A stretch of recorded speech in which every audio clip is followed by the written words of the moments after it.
Good morning. Welcome to the fourth season of Tech Hour podcast. You are joining me, Sangya, and my awesome co host, Morton. Today we have with us Malcolm Fisk, Professor of Aging and the Lifecourse at the University of Central Lancashire. Welcome, Professor. Thank you very much, Sangha and Morton. I'm pleased to be here. Malcolm, I've been really interested since I first read up on you a bit. I saw that, I believe the description was that you work as the interface of people and technologies, and that you're championing the need for product and service design that are ethical, inclusive, and empowering. What on earth does that mean?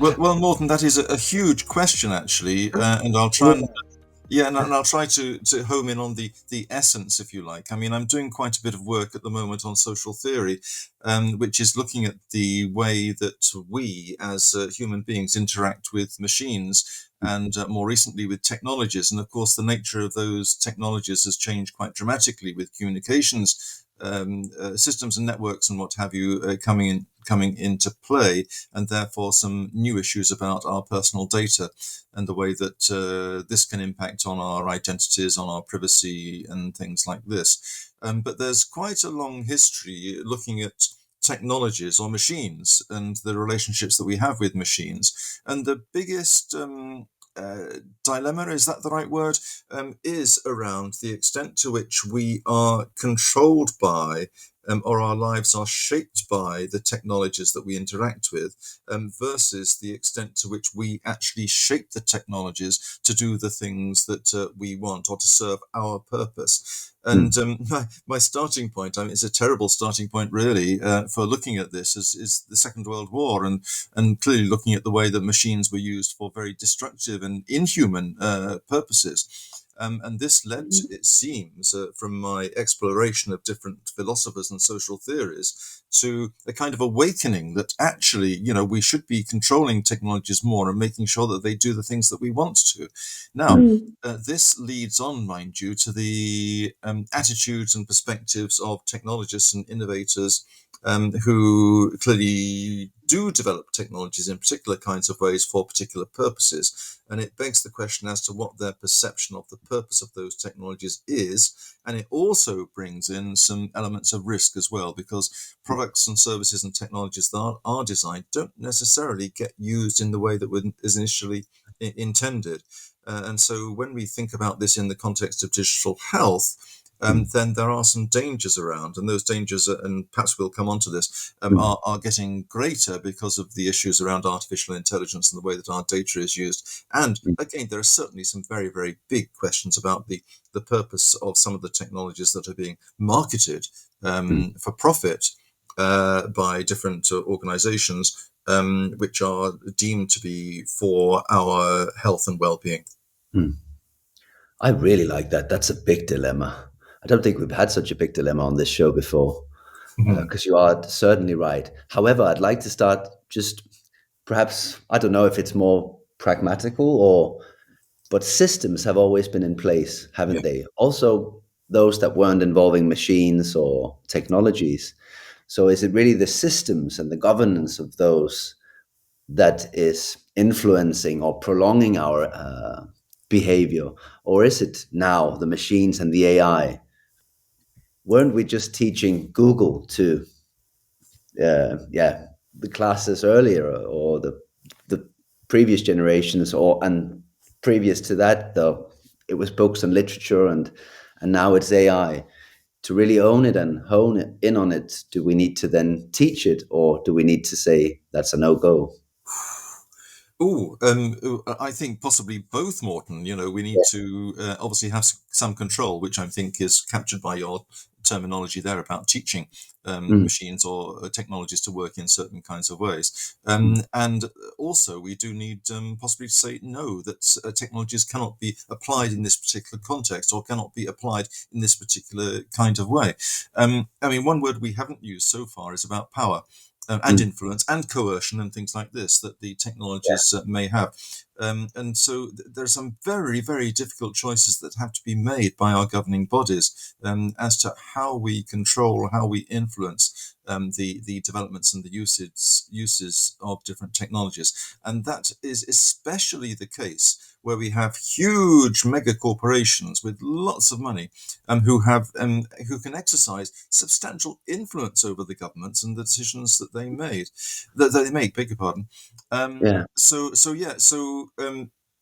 I've even forgotten the original question you asked, Morton. So No, perhaps you can prompt me I think again. you're actually pointing me to a sharper question then, because with big corporates now, as you say, being in a position to influence governments, Yeah. it is perhaps a change of the system landscape, machine, no machine. So maybe we are at on the verge of something we've not seen before. Yeah. Because I've always said, no matter the toolbox or the tooling, it's always systems and power we're talking about. Yeah. But maybe now there is a shift of power, at Right. least if you look at the history of the last 300 years or something like that. Yeah, well, you're absolutely right. And just to agree with something you said earlier, we do live within networks and systems and so forth. That's absolutely correct. So the question will be an ageless question as to the Mm, extent to which we are influenced by or we influence those systems and those networks, mm, as well as influencing the design and usage of different technologies. But some people, when we look at AI, quite clearly do see some real threats that are huge threats to democracy, mm, especially when it comes to fake news and the manipulation of data and images and mm, voices and people and heaven knows what else. And it means that the kind of truths that we recognize as ordinary human beings in our lives can no longer be trusted as truths or what we would like to believe are truths. So issues that are fundamental to our humanity about care and reciprocation and partnership and collaboration and peaceful coexistence, all those kind of things may be put under threat by the way in which governments or institutions, consortia, commercial consortia, and commercial companies would use the tools that are now available and to influence us in other kinds of ways, to foster conflict and tension, to market their products, to make enormous profits, to externalize their costs to the public purse. All these kinds of things are in the mix. And because the power of the corporations, the very mega corporations, is now so great, then obviously that influence becomes much greater, or the potential influence becomes much greater, unless they find it within their souls. Can corporations have souls? I don't know. To behave in more appropriate and responsible kinds of ways.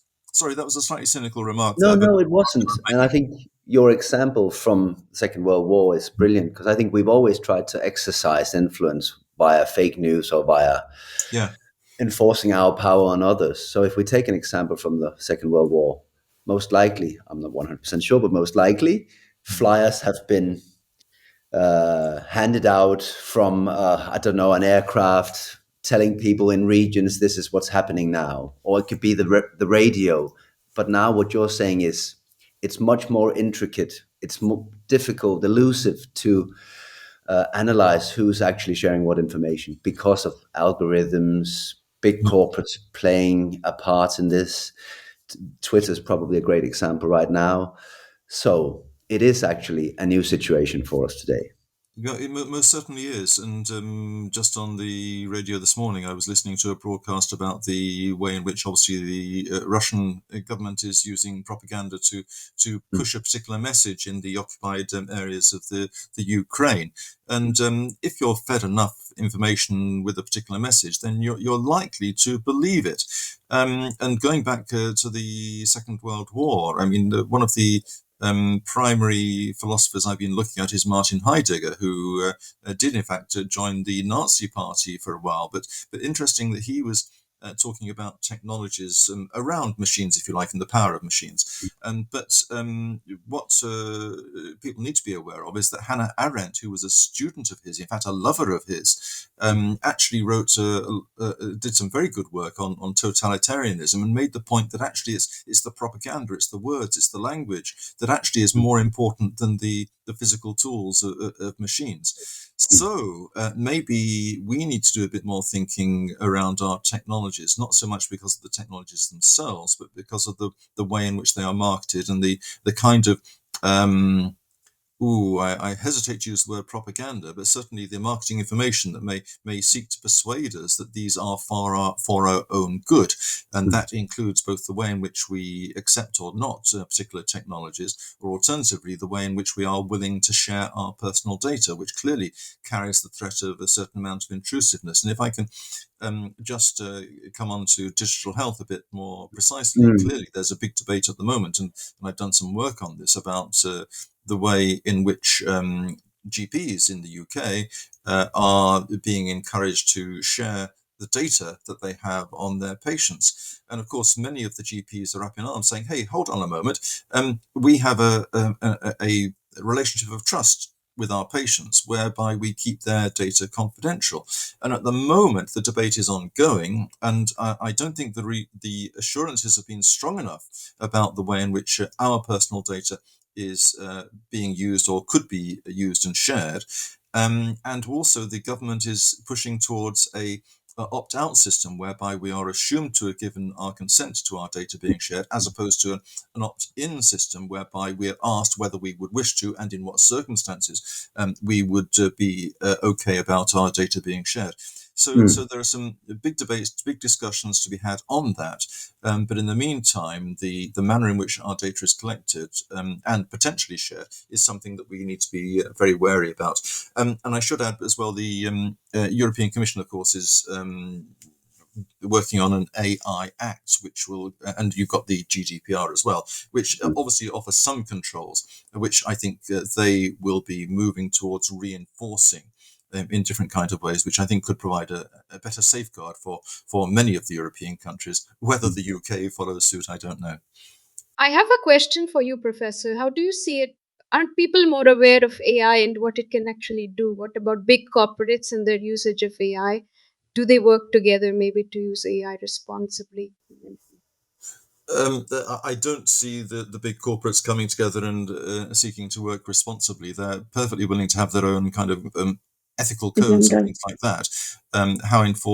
How well they enforce those, I'm not sure, and whether they're adequate. The answer is probably they're not. But with regard to broader awareness, I think people are becoming more aware of AI. Clearly, there are some issues there about people's understandings, my understanding, our understandings of AI, because the whole concept is fairly complex. And when it comes to machine learning, the notion that technological devices can actually change or make decisions and potentially replace people is actually quite a threatening one. So I think the awareness will rise, and it will rise fairly steeply because of the publicity now that's being given to the fact that actually jobs may well be lost because of AI, whether it's you're working in the car manufacturing or assembly plant, or whether you're a doctor actually making diagnoses and determining treatments for your patients. So when it comes to people losing their jobs, then of course it's got serious repercussions if the kind of alternative options for you are going to be fairly limited. And are we looking to a time in 10, 15, 20 years where there's going to be less people in employment, and therefore potentially an increase in the number of people who struggle to make ends meet, and clearly with the health implications of that. Now, I was just going to ask another question, which is probably a dilemma within the dilemma, because it's very hard, I believe, from a legislation perspective to control this. Because on the one side, you want the fishing industry to be able to use AI to have a much more ethical operations than they do today. You want to be able to monitor crops, so you're maximizing the output for a relatively large population on this planet today. So that's one side of it. But on the other side, we're trying to limit, of course, negative use. But what's negative? And So we're in between legislation and ethical definitions of what's good and bad. So I think it's a real dilemma, and it is certainly for healthcare as well. Yeah, the biggest point, I guess, is around not so much healthcare, though that's part of it, but about personal well-being, and maybe we've become too obsessed by the notion that modern medicine, technologically guided medicine, digitally driven medicine, can cure all our ills and help us live all to 95 in healthy lives. Which is slightly nonsensical. We've been obsessed with the notion of having longer lives rather than better quality lives. And so there, and also there's another message, isn't there? There's the message of new technologies help maintain our broader prosperity because we have jobs, we have commercial opportunities, we have incomes for our countries, and therefore for the public purse and so forth, so we can afford some of these things that are going to keep us living to 95. But yeah, are we becoming obsessed by the wrong kind of things, and therefore putting too much faith in innovation because it produces products and things that make profits, as opposed to having the range of technologies and the range of things that actually make our lives more purposeful and happy and contented and so forth, without the notion that we need to make mega riches all the time. Perhaps we should slow down, if you like, or try to escape from our obsession with profit, profit, profit at any cost, and think more in terms of well-being, well-being, well-being for a wider range of people. Oh, and yeah, and the whole issue about work and employment and so forth, jobs is important here as well. When we bear in mind that many older people are retired. And too many people have got used to the idea of retiring early, relatively early anyway. Now, if you've been working on the building site and carrying hods and heaven knows what else in your working life, then it may well be that you actually deserve to put your feet up, retire, and do some other stuff that you're going to enjoy for the remaining years of your life. But for many people like me, who enjoy working in academia, then clearly there's an energy and there's a drive, and hopefully there's something worthwhile that I can keep giving to the field of digital health, for instance, because of the fact that I'm staying in work well over what would otherwise be my retirement age, and the technologies can obviously help me do this. And I probably wandered way off the point, but I think it is relevant, really, that our priorities are a little bit mixed up. The politicians, of course, want to show that the UK is wherever it is on the league table of GDP and so forth. GDP is probably not the best measure anyway. So where are we on the league tables of happiness and well-being? Probably you'll find that Botswana or something is higher up than the UK, which is absolutely fine if you live in Botswana. You have also mentioned the jobs in relation to artificial intelligence. What do you think? Couldn't it be also a possibility that because of AI, people have more time to do things they actually enjoy instead of working? Yeah. Well, it's a lovely kind of idealistic point, and I'm going to reach over and get something for a moment. Where is it now? Here it is. Citizen salary, wasn't it Right. called that? What? Sorry. Citizen salary, or Oh, absolutely. Citizen salary sounds like a good idea. But anyway, what about this now? Brave New World. Yes. Now, this, of course, is Aldous Huxley. Aldous Huxley's novel, and in this novel, then the people that essentially live in technology-rich world, but they're just kept happy with Soma and cheap entertainment and all the rest of it, and which. Kind of well, sorry, Morten, you're giving it the thumbs up. I mean, fine, we're happy to be entertained, I suppose, but I guess the point that Aldous Huxley is making and is that it's a fairly mindless existence. We lose something about our independence, our self-awareness, and our potential for fulfillment in rather more sophisticated and important kind of ways than sitting on the sofa and watching mindless independence and taking drugs. Yeah, but my thumbs up wasn't condoning. It was absolutely just to say that I think to some extent Huxley's novel describes, to some extent, I said, where we are today with I mean, the word binging is probably quite new. It's Netflix binging. You just sit and stream one episode after another. And it's not that I don't do it, but it is mindless and it doesn't really contribute anywhere. And I believe a lot of that resource could be used better. I agree with you. I think it's a very, very good comparison with that novel. Yeah. Well, I think it's. I mean, we can learn a lot from fiction, to be honest with you. And Yes. there's other science fiction writers that kind of takes into arenas which are actually things or arenas that we need to consider much more seriously. Going Mm, back to social philosophers and what have you, you've got Jean Baudrillard talking about hyperreal mm, environments, and clearly there are some issues there about the extent to which we promote the metaverse and other mm, rather novel conceptions about the environments within which we can interact with each other, and actually we have to ask the question as to what they will do for our well-being. And if they detach us from reality, then does that actually mean that our lives in the real world, our day-to-day world, where you go to the post mm. office and get a pint of milk on the way back home and go to work and all the rest of it, are going to be made even more acceptable, perhaps, because of the fact that we are able to release ourselves into the metaverse, into some kind Mm. of hyperreal environment for our pleasure afterwards. Now, the other scary thing there, mind you, and it comes back to what we don't know and what we might be fearful of about our data-rich environment is whether or not those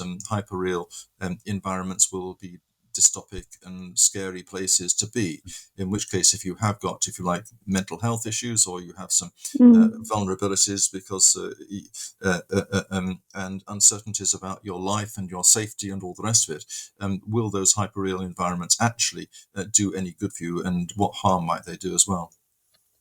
I think if you've not watched Steven Spielberg's film called Ready Player One, it's relatively new. Which I haven't. No, but it really describes the situation you're talking about there, where you're living the main part or the fun parts of your life. You're living in the hyperreal or in Mm-hmm. kind of a universe, Uh-uh. whereas the latter part is just where you're still just a body.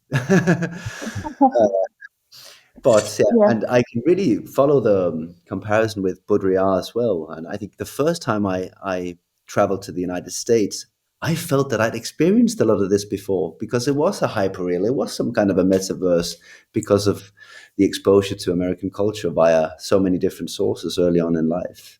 So I really think that's a good comparison. I've another question, but I think Sanga, you were about to say something. So I was, I'll, but I've No, no, forgotten it. go for it, Morten. No, that's fine. I just wanted to make it more practical. So, what's a good example of things coming together for you within telecare, telemedicine, healthcare, technology, human? What's a good fusion for you? Have you got any good examples? Um, Yes, I think so. Put it like this: I am focused a lot on the technology, so maybe I'm being drawn away into a rather unsatisfactory environment within which services are provided to people. And by the way, I use that term "provided" rather than "delivered" because one of the ghastly terms that's used by many health and social care practitioners is about delivering services, and delivering, of course, is a very one-way term, Mm. which you might use for pizzas or letters coming through from the postman. So I very much favour, by the way, the idea of providing a service, because that suggests a closer partnership between people who are both the givers and the recipients of different services. And this brings me on to a point which I touched on a little bit with Sanger in a previous conversation about the bonds of affection and trust and love, even between people, and the way that they actually give and receive favors and support and so forth. And one thing that I'm afraid of with the technologies or the digitization of many of our services is the fact that some of the really important care stuff is lost in relationships that people have. The very word care very often is seen as just the delivery of different kind of tasks which will cure you, or they will support you getting to the toilet or getting to bed, or help you take your medication, whatever it happens to be. So care is losing its meaning. Again, let's stick on a little bit of social theory as well, and look to the work of Joan Tronto. And she has pointed to the importance of those caring relationships, and also suggests, and I see this as probably true, caring relationships having been devalued because they're seen as women's work, and actually are a broader reflection of women's role in society as seen as the carers, whereas us strong, beefy men are the ones that actually do all the hard stuff and the inventions and the technical stuff, etc., etc. So where there are good examples, I think, are where you have got strongly personalized services, which are helped by technologies, and this could be for people with dementia, for instance, helping them get engaged and actually providing a bit more meaning in their lives by enabling them to look at videos and pictures and revisit places they used to go when they were young and things like this. There's some really good stuff going on at my own university around social prescribing and the way that people are being assisted with regard to their health, not so much in terms of tablets and pills from the GP, but in terms of linking up with local day centres or looking for job opportunities, getting training, and all the rest of it. So lots of things that are very often done on an individual basis. Someone with, or some agency with the right kind of expertise, actually dealing with people as individuals rather than categorising them and putting numbers attached to their particular needs and then delivering something in a rather top-down kind of way. Others are probably better placed to talk about examples than I am, but that's how I see things, looking at things from my present perspective. Fantastic. That's awesome. We are trying something new this season. So, one last question for you, Professor. Who is that one person, or perhaps more people, you admire the most in social care? No, that's a very good question. Because of the fact that I've been looking at social theorists, and actually I've been, what's the right word? I was going to say finding a distinct lack of them, but can you find a lack? I'm not sure you can. So there are plenty of people with different kind of expertise, but I don't think there's anyone that's kind of joined things together. So out of the people that I've looked at who are still active in the field, I will name two that seem to be visionary, thoughtful, and understanding of what is going on. The first one would be an American guy who's getting very old now, Stanley Joel Reeser, who actually foresaw a lot of the issues that we face today in terms of healthcare and the way in which technologies are employed in the health and medical context, and also the risks attached to that as well. So that's number one. Number two is I'm going to bring back Joan Tronto into the frame, because although she didn't address technologies, she's an American social scientist. She actually has set out moral values that are very relevant to the use of technologies in terms of our attentiveness and our responsiveness to people with particular needs. And my argument has been, when looking at Joan Tronto's work, is, well, okay, attentiveness, yes, technologies can help us be attentive to people's needs. Responsiveness, yes, technologies can help us respond in appropriate kind of ways. So even though she didn't shape her moral values with technologies in mind, nevertheless, I see her work as very, very relevant. And it comes back to the point, by the way, about I mean, she has a feminist approach to things, which is absolutely fine. But it comes back to the point about caring being something that is for all of us, and should be meaningful for all of us, regardless of gender. And I was going to give you a third one now. Who was that I was going to give you? Those two, I'll stick with those two just for the time being, and say, yes, there is a kind of gap there.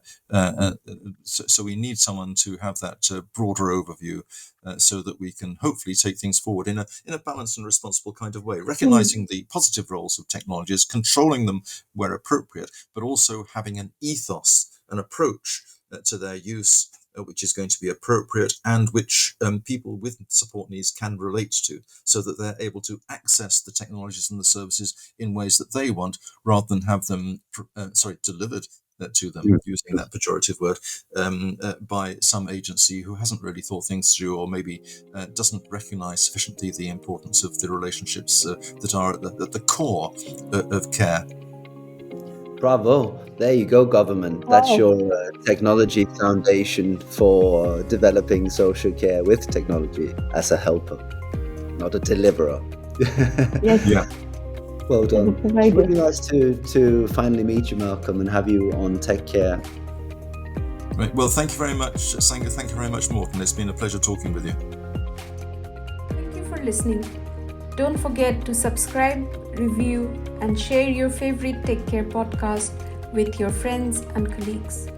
Until we meet next week, take care.